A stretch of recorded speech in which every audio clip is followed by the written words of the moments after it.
Big up to the boys, Fox and Shane. Set your minds free, no locks and chains. Do what you love, roll the dice. 50-50, we cold as ice. One thing cold, but a penny turn red. Can't let dick, gun in my hand, war gaming. Hey, what's going on, guys? Welcome to Hobby Homies. We are your weekly tabletop podcast. I'm Shane, hanging out with Fox. That's me. And of course, as always, we've got Churchy. The void. Today, we are going to be talking about how expensive is Warhammer. Am I right? It's so expensive, dude. Why is it so expensive? Well, I'm glad you asked, Shane. So let's jump straight because into it can be. Yeah. Thanks for watching. See you next week. We'll see you next week. Every single Sunday. Do you get sick of saying that intro, or do you just is it part of your existence now? It's by the way, become my world. yeah. Okay. Work and smile. I wake up and I think to myself, guys, welcome to Hobby Homies. Yeah. Shane, Fox, and Yeah. then Caitlin's like, what are you saying to yourself? I'm I like, bet you nothing. say it in your sleep too. I bet you say it as you're brushing your teeth. Yeah. Yeah. Yep. Interesting. That's cool. Let's jump straight into it. And normally this is the part where we would give. So we're talking about why is Warhammer so expensive? Yeah. And this is the part where we would probably normally say something like, "No, this is just our opinion." Stuff all that. Yeah. What we're going to talk about is not just our opinion, but it's facts. Facts, no printer. And it's more than that. It's a truth ingrained into the very elements of the Earth's core. The fabric of reality. It's spiritual fact. Yeah. So if you have a differing opinion from us, I mean, Probably wrong. you're wrong. And also, I doubt your ability to put together a cohesive thought and function as a human. So, having said all that,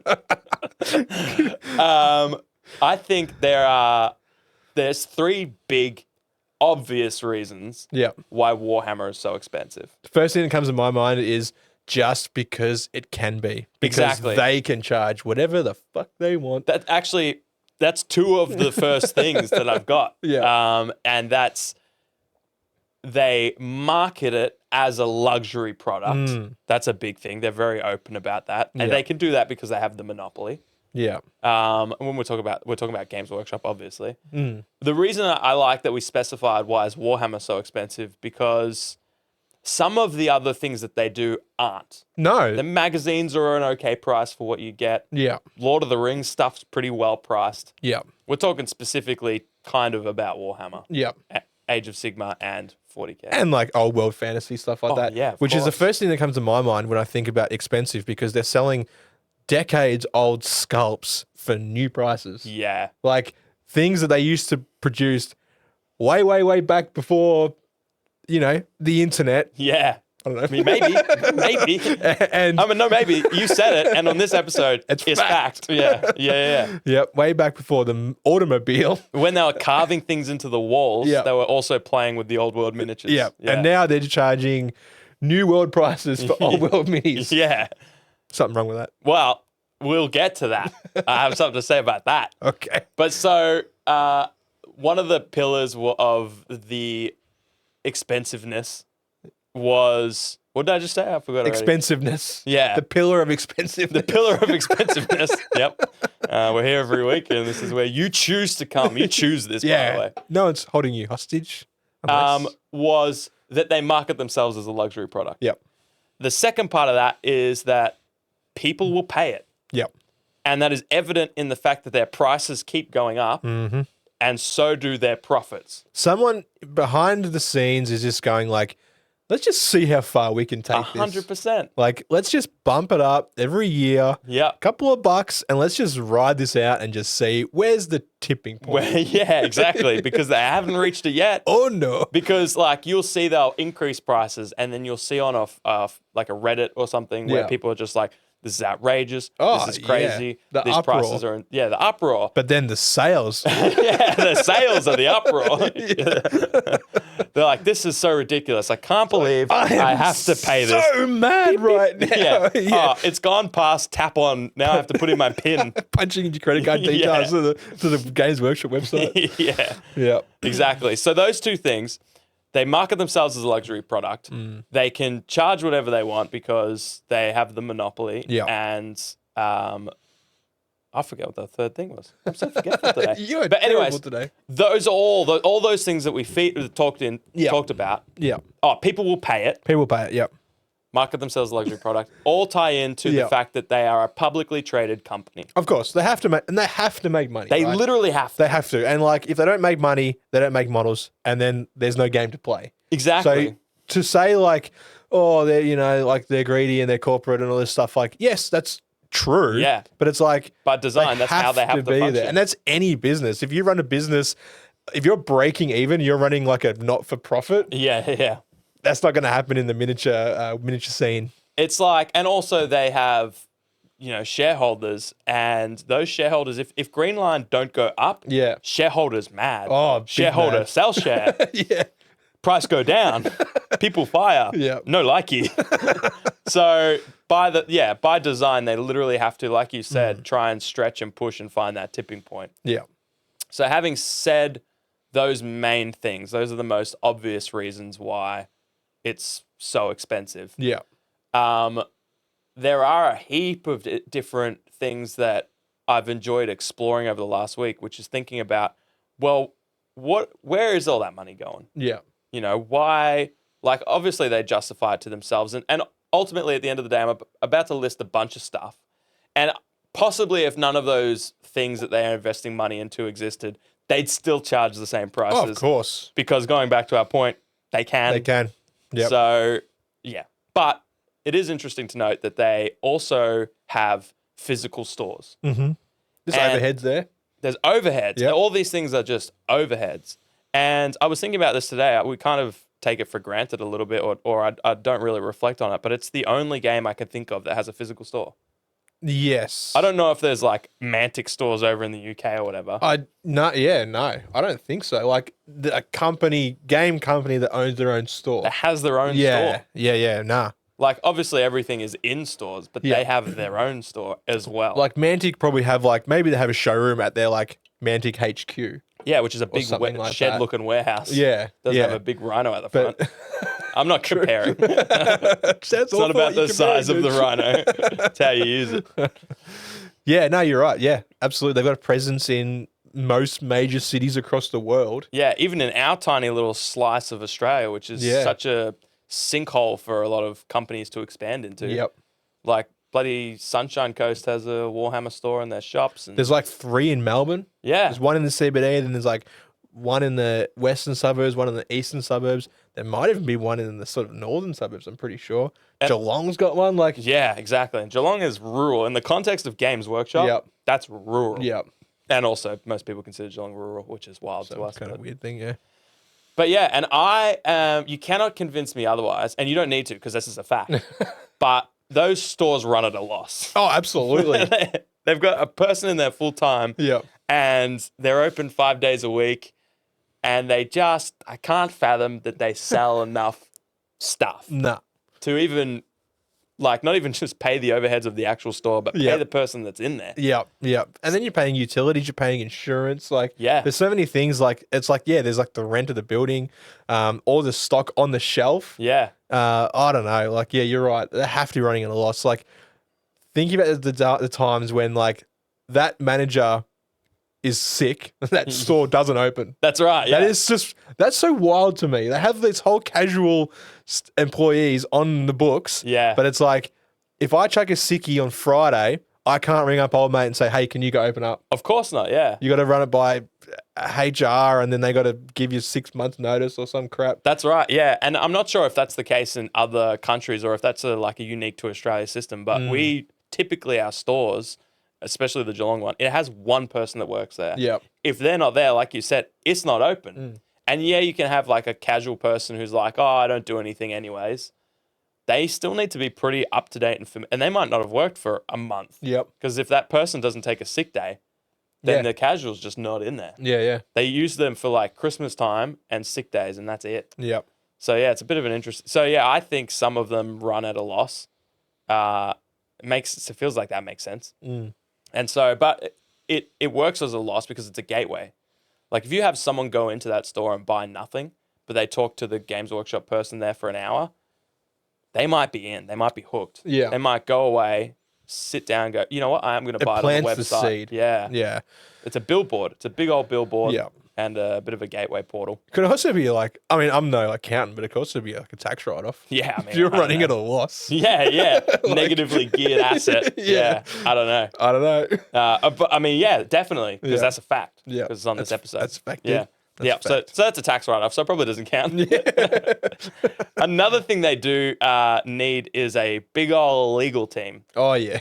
For all the to chase down, TMCAs. to chase down Yeah. people trying to make creative work. No, Yeah. People To- having fun on YouTube. yeah, no, we'll cut that out.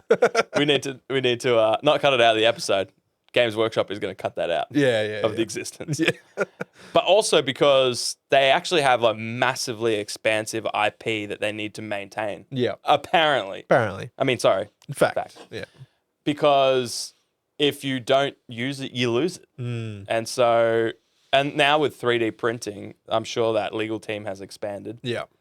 Obviously, they've got other overheads like research and what's that called? Like when you're trying to innovate. Probably innovation. Research and development. Yeah. Yeah. I reckon, I don't know. Yes, I do. It's a fact. They probably have a big research and development team because, I mean, they had one working for almost 5 years to like a decade on contrast paints. Yeah. Yeah. And that they took 5 years to even come out. And that stuff doesn't happen Yeah. without Games Workshop. And you can see it because Games Workshop releases a contrast paint. A year later, everyone else Speed paints. does. Yeah. All this sort of wash one thick coat style. Yeah. Yeah. They're like you said, innovators, right? They definitely are. Yeah. Like they're leading the way with a lot of things because they've got probably the capital there to do so. 100%. To experiment. Imagine how much it costs them just trying to get washes ready and like to a stage that works. Yeah, you know what? Sorry, They actually, I say wash, I meant contrast paint. yeah, speed paints and stuff. Speed paints. Yeah. What they actually had to do is they hired a chemist. right. They hired a person that was already working in a different department in Games Workshop, but was doing a chemistry degree or something, Yeah. and brought them over, and just so that they could talk their hobby language Yeah. to the chemist, who could then go and talk to the paint people Yeah. and translate that. Like the paint people would say, "We need this to be more like a darker green." Yeah. And then he would talk to them and be like, "What do you mean?" But all right, cool. All right, so what they want is like the earthier tones in this, so means the pigment for the and the viscosity and all that. So there was such a big collaborative effort across different teams trying to create these things. And you know what they have to do? They have to like every time a big shipment of paint comes in. Fun fact, they have like a master swatch, Yeah. and they have to every pot like compare the paints to the master swatch to make sure there is no variance whatsoever. Wow. Because that's the Games Workshop system. And if Yeah. there's any variance to your Caliban green Yeah. at all, Yeah. then it's going to look silly next to your other Caliban green painted stuff. Yeah. So they have to do, because they like get the paints and then they bottle and stick them all in-house and everything. Yeah. So you imagine like all these different branches of it. I can't fathom the overheads, dude. to be honest. It's wild, right? And then like the cost of like molds. Yeah. Like just making a single mold. Like we know that a War Games Atlantic mold can cost like 30 grand. That's nuts. So For a single like sprue. Yeah, it's like a half sprue or a standard Yeah. one of the standards, the snappable sprues. Yeah, It's yeah. like one of them. And it's like 30 grand. Imagine like- how many of those you have to sell, not only just break even, but then Yeah. start making money on it. Yeah, exactly. Which, isn't as much of a problem for Games Workshop, but also sometimes it would be because you got to think, and that's a philosophical in-house thing that behind the scenes we know about Yeah. is that Games Workshop has an idea, like most of these publicly traded companies, where it's like, if we do this thing, it needs to make us at least X Yep. for us to actually even think about it. Yeah. So like, let's use arbitrary numbers. Let's say if this thing is only going to make us 10 grand annually, Yeah. we're not even going to waste our time on No. it because that time is better spent trying to figure out how we can make this thing for 50 grand annually. Yeah. that Or we 100 expect. grand or Exactly. something. Yeah. Yeah. Yeah. And so when you think about that idea, you can actually see it in so much that they do. When like sometimes they do things like release a codex that only comes out with a special box, Yeah. and they leave it like that for months. So the only way you can get that codex is to buy that box. Yeah. They would have made that limited edition codex and gone, how can this make us Yeah. 20 grand annually because that's what we need it to do to make it worth it. Well, if we put this limited one on the shelf for $150, we know based off last year's Codex sales, and we make that down, we bring that down a little bit because no one's going to buy a limited edition one except for like hardcore fans. Yeah. We're only going to make X off this thing. Yeah.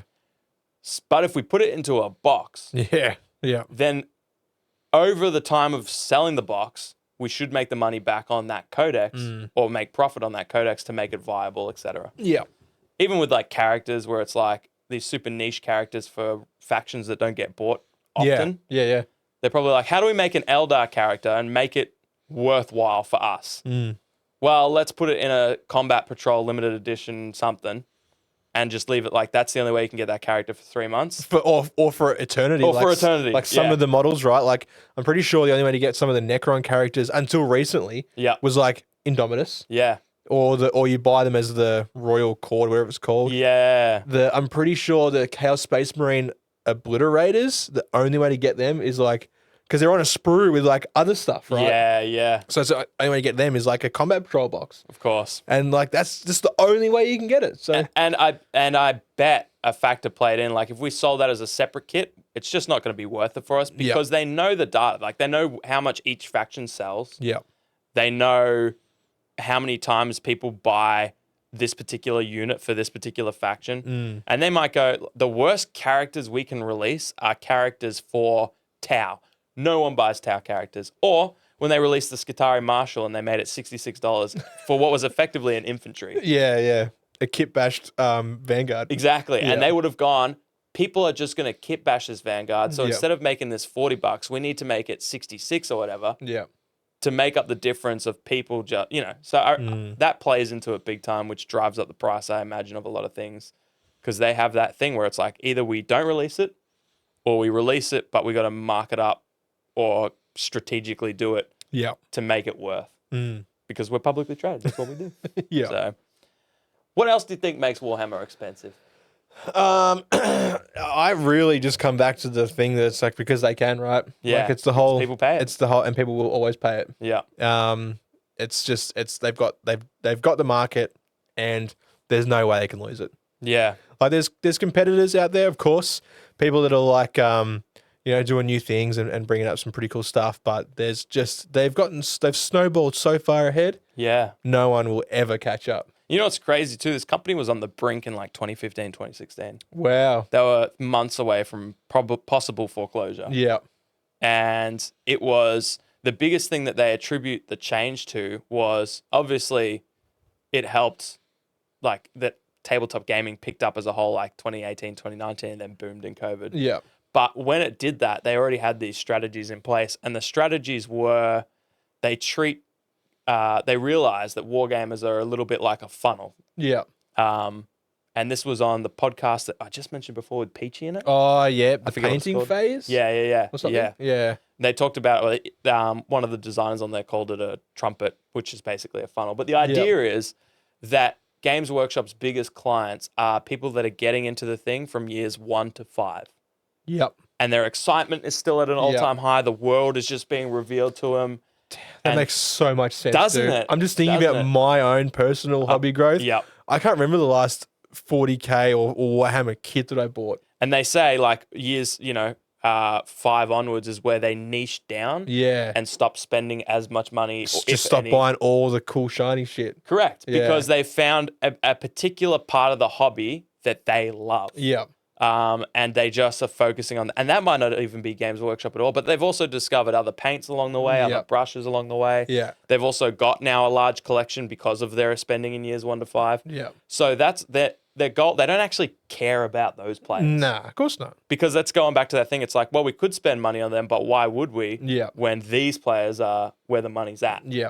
Which is why they have their stores, because a person who doesn't know about Warhammer is likely to go into one of those stores. Yep. And so, yeah, that's all the marketing and everything is geared towards those people who in their first 5 years are going to spend all that money. Yeah. Yeah. Yep. And to them, That's so Doesn't it wild. make sense? It's just mind blowing. Like something that's like maybe subconsciously there, but it's like until you actually said it, it's just like far out. yeah. It is so accurate. Yeah. And it's so evident too in their marketing and everything and the way that they The way that they do everything. It's one of their core elements. And it's what made them successful. Because they stopped going, all right, let's try and appease the old players. Yeah. And let's just focus on those people in years 1 to 5. Yep. And that's where the contrast paint came from. Yep. It's like, let's stop focusing on old veteran players who are like heavy metal painting. We need these people to walk in the store, walk out with something, Yep. paint that something, get it to look good quickly. Yeah. Come back and buy more. Get the thing to the table and do the part they love playing the game. Yep. And then go back and do the whole process again. Because the painting side must have been one of the biggest barriers, right? Yeah. Like, and then contrast has just smashed that, and then all these different techniques that have come from that makes painting easier than ever. Exactly. Like, I'm sure contrast paint is revolutionary, like the same thing that like a bottled wash was. Oh yeah. Because back in the day, sure. people had to make their own washes. Yep. So like the fact that you can just go in there and buy your Agrax Earth shade or your dark tone or whatever, and slap it on and instantly make your model look twice as good. Yep. Same thing with contrast. Yeah, it is. It's revolutionary for them, especially. And like it landing during COVID was perfect. You've got this influx of people. Your philosophy has changed to focus on those people. Yeah. And now the biggest barrier, which was getting the models to table, because the original way of combating getting models to table quick was the 3-2-1 system. Was like the base layer and shade. It was like, all right, well, let's not make them mix up their paints. No. Let's give them first this one, then this one, then this one. Let's treat them like they're dumb because in the hobby, they are. They're brand new. Oh, yeah. So let's give them this, this, and this. Tell them to throw a wash over and slap a highlight on it. And that's how you can paint like the heavy metal team paints. Yep. Which is a horrible way of painting. It's just the way that they do it because it looks good on a box. Yeah. Yeah. And anyways. So those are the reasons why it's so expensive. Because they are focusing on new people who don't know any better. Yeah. They haven't discovered Mantic or Star Wars Legion or Infinity or all these other games. They don't know if the price point's bad. So they either just don't buy into it because they go, that's too much, or they go, I guess this is what it costs. Yep. Yep. But it's amazing seeing how much the price has changed in the last, how long have we been doing that for now? Like 7 years? Roughly? I feel like it's longer. How long have we been doing the podcast? 5 years? When did I? Yeah. The podcast is 5. Yeah, maybe 8. Maybe 8 years. We've both sort of been like neck deep in the hobby, right? Actually, almost 10. Sure. Since I moved back from Queensland. Oh, yeah. Well, then that was it. Almost a decade. Yeah. Anyway, so the fact that you could get, for 180 Australian dollars, you can get like a Necron Battle Force, which had 10 warriors, 5 immortals, and a Ghost Ark. Yeah, I thought it was 2 Ghost Arks, but it wasn't just one. Just one, sure. yeah. But I got 2 boxes. That's right. Yeah. For $180, I'm like thinking now, like you probably can't even get a Ghost Ark by itself for 180 bucks. Yeah. It's probably 112 or something like that. I don't know. If I had to guess. Now you've got me too curious. That's fact, dude. We're talking fact. Oh yeah, it is. Yeah. No, yeah, $112 on the nose. That's Australian, of course. Of course. Yep. Yeah. But and then now, so like it's just come so far. Pretty cheap, actually. Are they? Like $90? Yeah, actually, I don't know. It's pretty. So it's $112. $112. That's nuts, man. Yep. I know. It's wild. The prices have gone up, especially. I mean, and we know that. And the cost of living's gone up or whatever. But it's like Games Workshop prices do go up a lot faster than every other company's prices. So it's not actually inflation. Although I imagine when you've got inflation times your overheads, you do get hit a lot harder. But I think it's just another way to push it. What about the whole selling themselves as a luxury thing, right? Like it's interesting, isn't it? I get that. But if it's not food or water, isn't everything a luxury? Yeah. Like, it's not a necessity to keep you alive. Yeah, well, like clothing, food, water. Like, it's putting clothes on Churchy's back. So.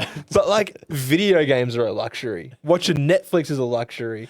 Like, yeah. I think what they mean by, like a premium, like they think they're, in car terms, the Mercedes-Benz. In clothes, the Gucci. Sure. In tech, the Apple. Okay. So that's what which is interesting because you look at those things, right? And you go, okay, yeah, well, Mercedes is expensive, but it's because it's a premium brand. It's a bougie brand. Gucci's expensive. But when we look at tabletop games, we don't have that same mentality. We're actually there's a visceral reaction. We're actually so angry that it's so expensive. Yeah. Instead of just treating it like we treat Gucci, it's like, it's expensive, but it's not for me. Yeah. Although that's sort of where we're at with Yeah. 40K at the moment. Yeah. It's so expensive, but it's not for me.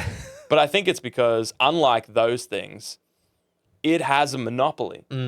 It's not like Gucci has a monopoly and that's the only t-shirt brand you can buy. Oh, no. You know? Yeah. If you want to wear T-shirts, you have to wear Gucci. Yeah, exactly. Yeah. Yeah, if you're just getting into it, that's your only option. Yeah. No, that doesn't exist. Yeah. You're like, okay, if people want to throw their money at that thing because it's a slightly nicer product, go ahead. But I can just buy my Hobby Homies limited edition 1,000 subscriber tee. You can't buy that. That couldn't be more FOMO. Are we Games Workshop? We are. We're worse, dude. We're worse. We're worse. Don't let us own a company, that's for sure. We only had it up for like a month. Yeah. At least Games Workshop, you get like 2 months At least, yeah. Well, I mean, for pre-order. this is expunged. This actually never existed. No. Sorry, do you think this existed? No, what? This what? doesn't exist. I don't even know what that You is. can't get this. This is from a city that's been cursed or something. Oh, okay. We'll probably bring it back Cursed though. city. Yeah. Well done. City of Swords. Some sort of cursed city. Yeah, so that's why. And like, it's fine if you hate it because it's so expensive, because you know they could charge less if they wanted, and they're literally just strong arming you for your money. They're holding you upside down and shaking you, Yeah. and trying to get you doubloons. They are. Yeah. But they're also making a game that you might love. And so if you are like, I don't actually care. Like I used to buy Lego and that's super expensive. Now I don't. I just buy this instead. The price is, it's pretty expensive, but I like it, so whatever. Hey, that's your money. We're not going to tell you you're wrong. And there's worse things you can spend your money on, right? Yeah, like cocaine like is meth. so expensive. Yeah. Do we get to monetize for that? Can we pay? Don't buy Because that. we need the money to buy the newest Games Workshop kit. So at least like the thing I love about this hobby, right, is everything is so tangible. Like, and like, unlike a video game where you might, you spend $100 for the game and then you might buy skins or whatever. Yeah. That thing's real. Yeah. You don't own anything, right? Like, but when you buy a box of Warhammer, at least you get to go home, build it, paint it, Put it on the shelf. and then play with it, and then look at it for the next 20 years. Yeah. And then you go blind. And then because you've been licking too much paint. Of course, because they have like actual organic materials in them, which I also discovered. Yeah, exactly. And it's so true because it feels like in this space for people's free time, when you're talking to people about tabletop war games, they're usually interested, but also they're like, but video games. Yeah. $100, I get 80 hours out of it or whatever. Yeah. But it's like a lot of those hours are fluffed hours. Yeah. You get 20 to 30 solid. Yeah. And I would argue you could definitely get that out of a kit of Warhammer. Oh, Or easy. any stuff. Easy. But you physically get to keep it after. Don't you know Ubisoft told you don't own your games? Was that Ubisoft, Chechi? I don't know. Some company. One of them at this point said you don't own your games. Yep. So, yeah, you're right. And you can still do the same things like tell a story and play with your friends Yep. in person. It's like a little LAN, but with little plastic miniatures. And then at the end of the day, like you said, you put them on your shelf in little, where are those cases from? Dazo. Your little Dazo cases, Yep. and they look cool, and people come over, you be like, look at this. They're like, you're weird. Can I go inside now? Yeah, You're like, no, I haven't shown you everything yet. Get ready. Strap yourself in. Yeah. And after like playing with like a heap of different miniatures and stuff, if you're talking about an individual kit, Games Workshop stuff is expensive. There's like some kits where it's like 3 nights for like 110 Australian dollars. Sure. And you're like, that's wild. Yeah. But also these things are incredible. Yeah. Like they are still the front runners. There are great plastic kits from like Star Wars Shatterpoint where it's like the detail's so amazing and the things look so good. They're not cheap either. No. They're like, it's like $20 a character in that. Yeah. So, yeah, anyways. They do good stuff. If you want to spend your money on them, go ahead. If you're outraged that they're too expensive, then you're right. You're right. Because that's a fact, and this episode's about fact. Just nothing but facts. Yeah. So anyways, that's why we think Warhammer's so expensive. Yeah. What do you think contributes to all their costs, aside from the fact that, like Shane said, because they can? Because they can. You really landed on it at the start of the episode. Nailed it, dude. Every time. Every time. Yeah. I want you to predict the ending to every episode at the start of it. I will. And see if we land there. Yep. I like that. That sounds fun. That does sound fun. Do it next week. Okay. It's going to be perfect next week's episode. Well, yeah, that's it. That's pretty much why it's so expensive, right? Yeah, because I can. Yeah. Thanks for tuning in. Yeah. Hey, a massive shout out to all the legends in our Patreon Yeah. who support us. For little as $2 a month, you get early access to videos like this and our battle reports and other fun stuff in the Discord, like a mini swap painting challenge. We have the legendary Moose, MJ, Fatboy Tom, Real One, that's you, Numa, the Goats, Burnsy, Fine Dinosaur, Hockers, Gridlock, Journeyman, Matty, Matt. We got the OGs, Darren M, Sol, Zaire, Churchy, thanks, Churchy. Red Rooster, Ollie, Penny, Don Juan, Don, Pure Blind, Jackson V, Mini Walmart, Analog Line, Tim Smith, Chris P, and Big Roach. Thank you all for spending your hard-earned doubloons on us and not the newest lieutenant. Do they still do that, the lieutenants? Yeah, I'm pretty sure they do. Yeah. Yeah. Makes sense too, because it's going back to that thing. It's like, do we release a new Eldar character? No, Primaris Lieutenant. Primaris Lieutenant. Yeah. That will make us the doubloons. Of course. Yeah. Yeah. So hopefully this has been, I don't know. What do you look for in our episode? Why are you here? Insightful? I doubt it. Humorous? They're here for Okay. edutainment. That's right. Hopefully you've been successfully edutained. Yeah. Let us know what you think about all the random things that we said. And if you like any of the games we mentioned or just tabletop games in general, we've got a Discord where all people do 24/7 Non-stop. is talk about tabletop games. It blows up all kinds of hours of the night. Yeah. Yeah, I've got my phone on like it's not do not disturb, but it's like sleep mode. Yep. And you can tell it what to turn off. I had to tell it to turn off Discord notifications because sometimes I accidentally leave my phone on vibrate. And Sarah's like, your phone was going nuts. And I was like, wow, what's going on? Oh, Yeah. Don's awake. And the Yeah. Americans are awake. Hey, it's great when I'm on night shift because like Oh, yeah. I'll be sitting on site like waiting for I don't know power core or something like that. Yeah. And I'll just like be looking at Discord like seeing what's going on at fucking 2:00 in the morning. I like that you get to talk to different people at different times. Yeah, right, They're all yeah. like taking shifts to be in the Discord. Yeah, it's great. awesome. It's great. Thank you all so much. We'll see you next week. Hooroo. Woo! Big up to the boys, Fox and Shane. Set your minds free, no locks and chains. Do what you love, roll